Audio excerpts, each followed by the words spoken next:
आपने कभी सुना है 14 लोक? ये कोई कहानी नहीं, बल्कि एक गहरा आध्यात्मिक रहस्य है। हमारे ब्रह्मांड में कुल 14 लोक माने गए हैं, 7 ऊपर और 7 नीचे।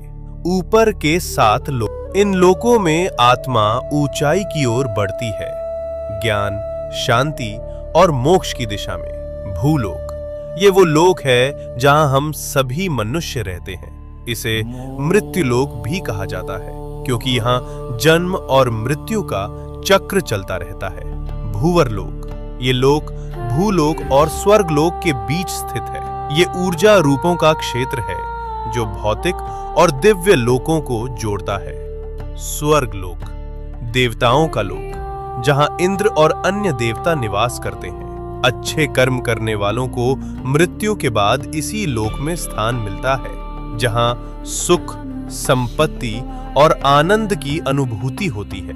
महरलोक, ये दिव्य ऋषियों, तपस्वियों और महान आत्माओं का निवास स्थान है, जहां वशिष्ठ और विश्वामित्र जैसे महान ऋषि तपस्या करते हैं। जनलोक, इस लोक में वे आत्माएं निवास करती हैं जिन्होंने ज्ञान और ध्यान में परम सिद्धि प्राप्त की होती है।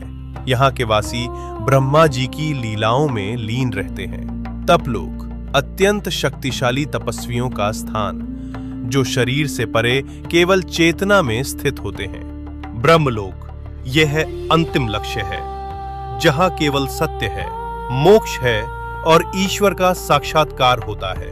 इन ऊर्ध्व लोकों में आत्मा का जाना मतलब है धीरे धीरे शुद्ध और जागरूक होना। अब बात करते हैं नीचे के 7 लोकों की। यहाँ भोग, मोह और भ्रम ज्यादा होता है। अतल लोक, राक्षसों और मायावी शक्तियों का घर। वितल लोक, जहाँ कामनाएं और भोग हावी रहते हैं। सुतल लोक, राजा बलि का लोक। वे दानवीर थे, लेकिन उनमें अहंकार भी था। रसातल लोक, जहाँ भ्रम, लालच और अज्ञान का घना अंधेरा है। तालातल लोक, छल, धोखा और झूठ से भरा हुआ लोक।